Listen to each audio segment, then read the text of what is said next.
Narinig nyo na ba sa mga kapwa natin Pilipino yung sinasabi nila, kunyari, may kamag-anak tayo or mga kaibigan na gusto maging OFW, tapos babanggitin nila, oh, ingat ka ha, baka mamaya makita ka na lang namin nasa freezer ka na. Yung OFW sa freezer, matagal na pong bukang bibig sa atin yan. And some of us even turned it into a joke. And I'm sure marami sa inyo yung pamilyar na o narinig na itong bukang bibig na ito.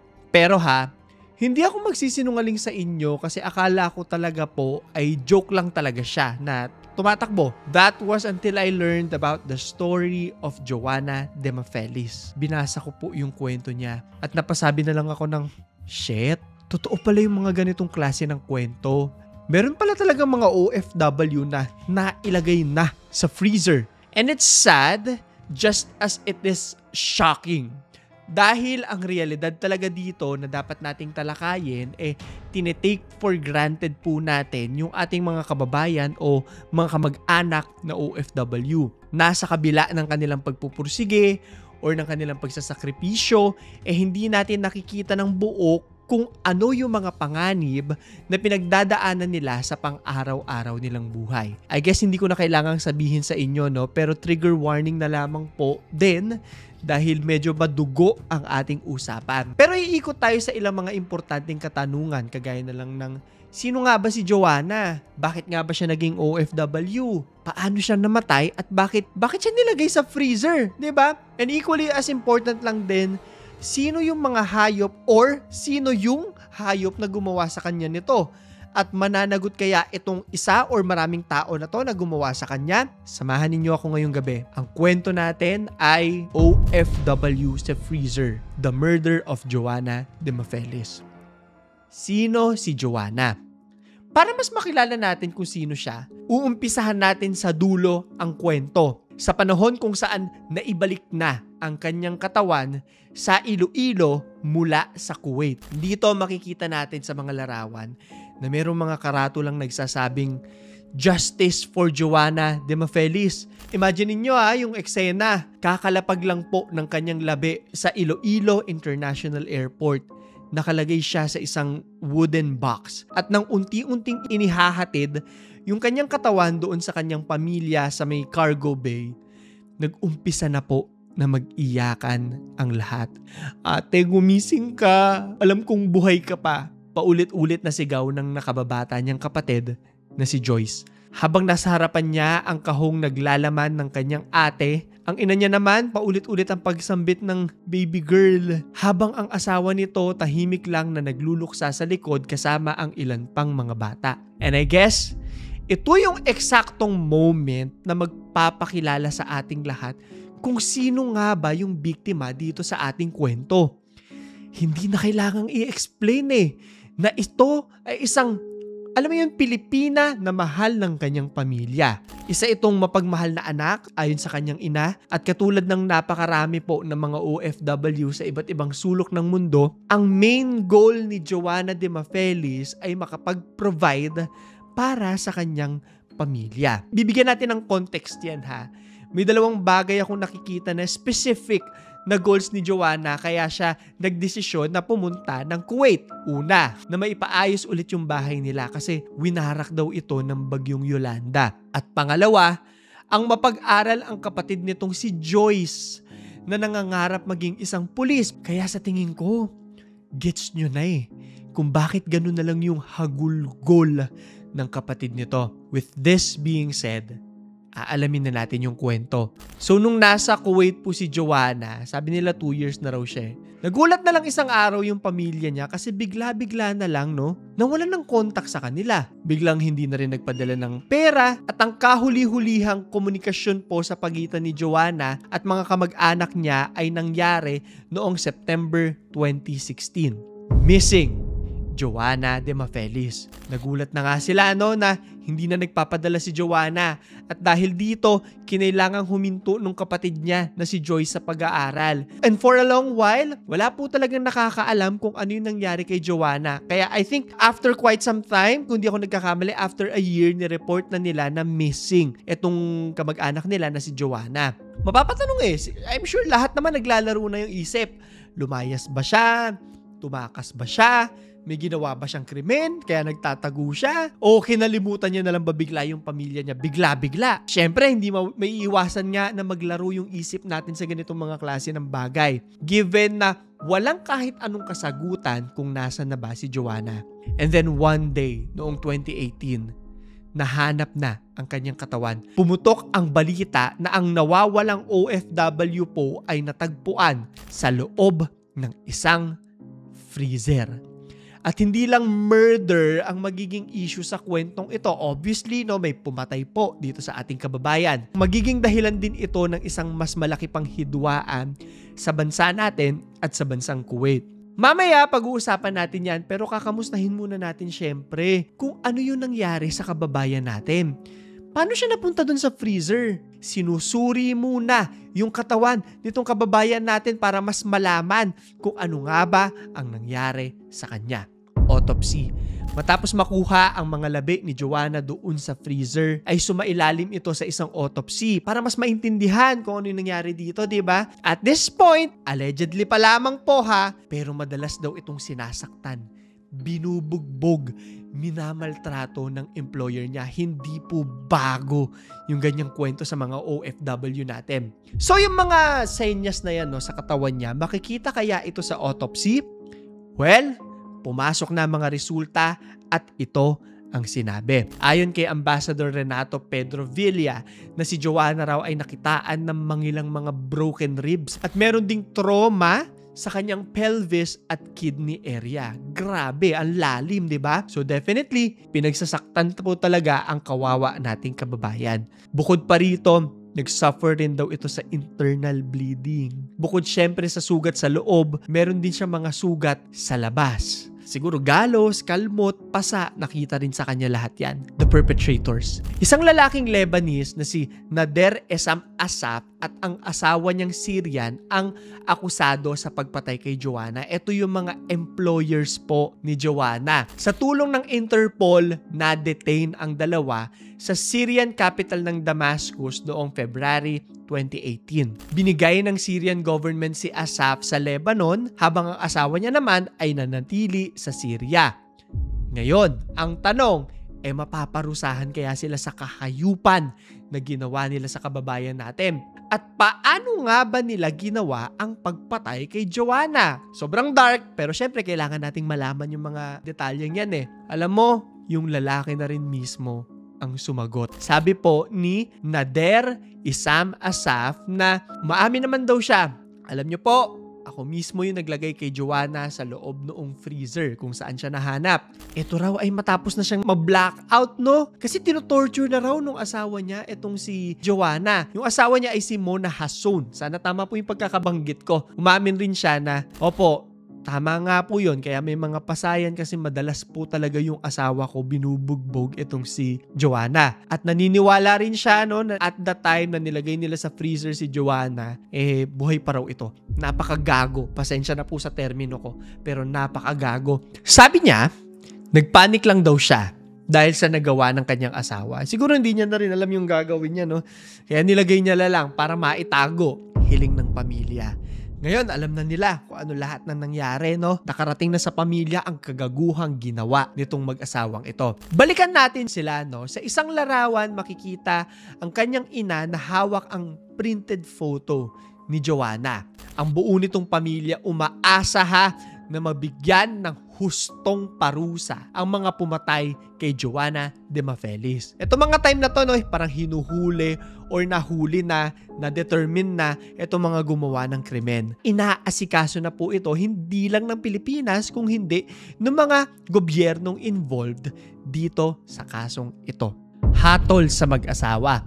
Ayon po sa mga balita, no, ang Kuwaiti court ay nagsentensya sa mag-asawa ng death by hanging over the murder of Joanna de Mafelis. Medyo naging mahaba na po itong pangyayaring ito, no. Sinesearch ko at inuutos daw ito ng korte sa unang hearing pa lamang ng kaso. And at the time, maaari pa siyang maapilha. At the time, hindi masyadong malinaw kung ano na po ba yung nangyayari sa kanila ngayon, 2025. Hinahanap ko po kung ano yung mga latest articles I could find on them in this. Pero wala po talaga akong mahanap kung ano na yung kasalukuyang nangyayari sa kanila. Pero ito, may mga nabasa po ako, no? Syrian court finds de Mafelis employer guilty of murder. Ito yung babae, ha? Naasahan raw itong magkaroon ng prison sentence na 8 to 15 years. Buhay ng tao, di ba? 8 to 15 years lang. Parang, kung ako po yung tatanungin, personal kong opinion, parang hindi po tugma, hindi pantay, hindi equal. So most likely po, hindi na nag-push through yung death by hanging na yan. Pero pagkakaalala ko, marami nagagalit at the time, maraming gustong yun yung mangyari. Kung meron kayong mga impormasyon po kung ano na yung nangyari sa kanila in 2025, pwede kayong mag-discuss sa comments para mas malinawan tayo sa kwento. If may mga OFW po tayo dito na updated sa kwentong yan, mas maganda ako ikukwento nyo sa amin. Pero for now, pumunta po muna tayo sa isang importanteng anggulo ng kwentong ito, which is yung diplomatic crisis. Ang pinakamalaki pong domino effect, no, ng pagpatay kay Joanna de Mafelis ay ang hidwaan or diplomatic crisis. Diplomasya yung binabanggit ko pong salita sa pagitan ng Pilipinas at Kuwait. Hindi naman to gera, diplomatic crisis lamang po. Nagdirekta po ang DOLE o Department of Labor and Employment sa staff nito na, teka, titigil muna natin pansamantala yung mga deployment certificates sa mga Pilipinong gustong magtrabaho sa Kuwait. Noong January 19, 2018, matapos po yung mga series na mga pagkamatay, meron pa pong iba ng mga Filipino domestic workers ayon sa isang speech po ni former President Rodrigo Duterte, which is isang araw lamang matapos yung announcement na nabanggit ko sa inyo kanina. Merong iba pang cases. Pero sa susunod na po natin yan i-discuss at magfo-focus muna tayo kay Joanna de Mafelis. Kasi sabi nila na ito talaga yung partikular na insidenteng nagresulta sa ban. OFW sa freezer, di ba? Headline pa lang. Galit na talaga tayong lahat dyan. February 12, 2018, ang DOLE official na nag-enforce ng deployment ban ng mga Filipino migrant workers sa Kuwait. Dagdag pa rito, nag-offer ang gobyerno ng Pilipinas sa mga OFW doon kung gusto ba nilang ma-repatriate, no? Or sa madaling salita, makauwi, maibalik sa Pilipinas. At the time, merong 250,000 plus, ang dami po, ng mga Pilipino sa Kuwait kung saan 65% dito domestic helpers. Ito ay datos mula 2018. And most likely, marami po dyan sa mga OFW natin yan nakakatikim din ng pagmamaltrato. Kung OFW kayo sa Kuwait, gusto ko sana na ikwento nyo yung mga experiences ninyo. Ganun ba talaga? No? I'm sure hindi naman lahat ganun ang experience. May mga mabubuting tao at masasamang tao anywhere in the world. No? Pero gusto ko lang din pong marinig kung gaano kahirap yung mga pinagdaanan ninyo. Comment nyo sa ilalim. So, gumawa na po ng aksyon ang Pilipinas. Siyempre, sasagot po ang Kuwaiti government dito. Nagpatanggal di ba? Pinatigil lahat Criticize nila ang migrant worker ban at sinasabing lahat daw ng mga kaso ng alleged pa lamang at that time abuse inaayos or hinahandle ng tama ng kanilang mga batas. Pero sa sobrang laki po ng issue na to, yung National Assembly of Kuwait nag-discuss po sa sitwasyon ng mga Filipino migrant workers sa bansa. Kung ano man po yung naging spark, talagang pinag-usapan siya, no? Nag-cause siya ng aksyon. Nagkaroon ng discussion. Sabi nila, noong April 3, 2018, ang focus na lang po namin ngayon mag-recruit ng mga Ethiopians as domestic workers para mag-compensate sa kawalan ng labor force dahil nga dito sa diplomatic rift ng bansa natin at ng bansa nila. And by the end of March 2016, sinasabing 4,000 Filipino workers na yung nag-voluntary na ma-repatriate mula Kuwait. Kung naaalala nyo sa balita, talagang napakaingay po nito noon. At marami pa raw yung waiting pa.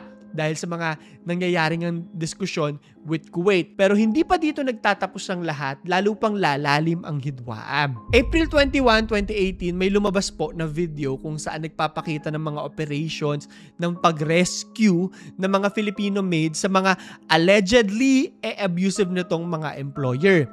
Krinikriticize ito ng Kuwaiti government at kinalaunan, humingi rin naman ng kapatawaran ang Philippine government by acknowledging na meron ngang sariling mga batas ang Kuwait at ang mga Filipino migrant workers ay kasama sa interes ng mga batas nila. Diplomasya po talaga, kailangan mag-meet talaga in between. Pero dahil dito po, si Philippine Ambassador Renato Villa ay dineklara nila na persona non grata. Anyway, ang tanong ngayon, magkakabati pa ba ang dalawang bansa? Agreement. Eto na.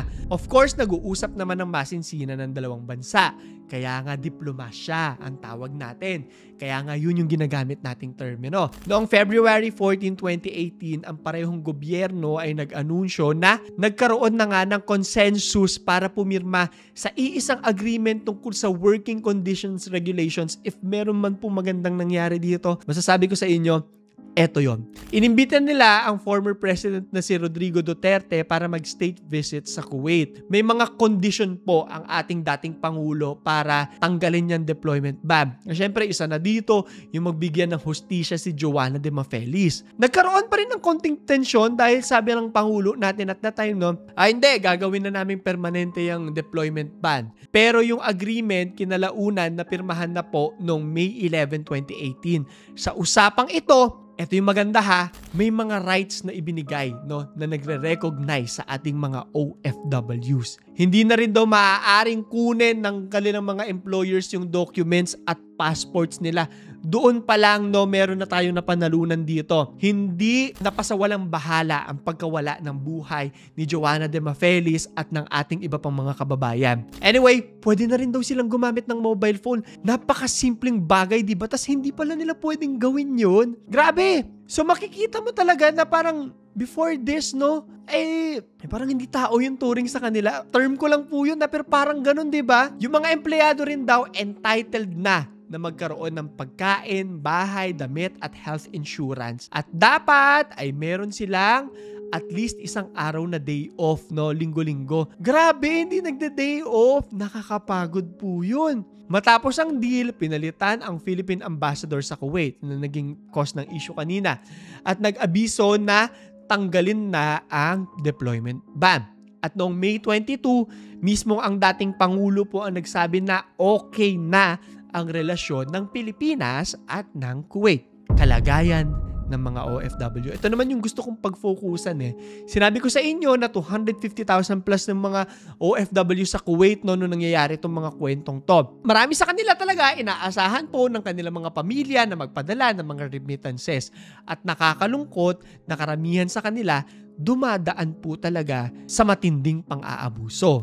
Noon pa yung kwento na yan napakatagal na po niyang kwento na yan. Marami rin yung hinahayaan na lang to, sige pagbugin niyo ako, okay lang. Sa takot na baka mawalan sila ng trabaho pag pumalag sila, di ba? Pag lumaban sila, pag sumagot sila. Dagdag pa natin na hawak yung mga passport nila, hindi na nila alam gagawin nila. Kaya kahit masakit po o mahirap, tinitiis na lang nila para makapagtusto sa kanilang mga kamag-anak na mas higit na nangangailangan over their own needs. Yun yung mindset talaga ng isang OFW. Kaya ito lang siguro ang masasabi ko sa inyo. Huwag po sana tayong hingi lang ng hingi sa kanila. Yung sinasabi nila na hindi kami nagtatain ng pera. Totoo po yun. Huwag po tayong abusado. May tendency po talaga tayo mga Pilipino na abusado tayo sa mga nagbibigay sa atin Anyway, dahil sa tingin ko po, karamihan sa atin, walang idea rin kung gaano katindi yung mga pinagdadaanan nilang hirap, yung homesickness nila. Tas marami pa sa atin yung nagagalit tayo pag hindi tayo nabigyan. Or kapag walang-wala talaga, sarili lang natin talaga yung iniintindi natin. Ay, walang pakialam sa akin yan, hindi ako binigyan. Ay, hinindian ako. Walang pakialam. May ganun po tayo di ba? Kaya sa susunod na magme-message kayo sa pamilya niyong OFW, nasa ibang bansa, baka naman pwedeng pas muna tayo sa, pwede ka ba magpadala ng pera? At baka naman pwedeng, yung itanong lang natin is, kamusta ka dyan? Ayos ka lang ba? Because that will make all the differences. Lalo na ngayon magpapasko. Sila naman muna ang unahin natin. Malamang dyan, marami dyan. hindi pa uuwi, di ba? Lalo lang tayong mamimiss. Sabi nila na ang huling phone call daw ni Joanna ay tungkol sa kung paano siya gustong umuwi sana noong 2018. Sadly, hindi na nga siya nakauwi ng buhay. Which leaves us thinking, paano kaya kung buhay pa siya, no? Paano kaya kung buhay pa yung mga kababayan nating napatay sa ibang bansa? Pero ayoko sana na malunod din tayo sa mga thoughts na mga what ifs na ito, bagkos ay isipin natin, paano po kaya tayo makakatulong or ano yung mga pwede nating gawin para mas gumaan ang buhay ng mga kababayan nating OFW. Diba? Huwag niyo kalimutan mag-like, subscribe at notification bell para sa mga kwento na katulad po nito. Ipopromote ko lang din po yung aking travel channel. Meron na tayong Claro the Third Vlogs na channel. So kung gusto niyo pong malaman yung aking mga adventures sa labas ng bansa, punta na po kayo dyan. Anyway, ito po yung ating katanungan, yung question of the day natin. Ikaw ba, iko-considera mo ba ang pagiging OFW kahit na mahirap, mapanganib, pero ibig sabihin naman nito makakapagbigay ka ng mas magandang buhay sa mga mahal mo sa buhay? Idadagdag ko lang din po, ano ang gusto nyong sabihin sa mga kababayan nating OFW? Bigyan mo sila ng mensahe. So yun lamang po, ito si Claro the Third at ito ang aking kwento.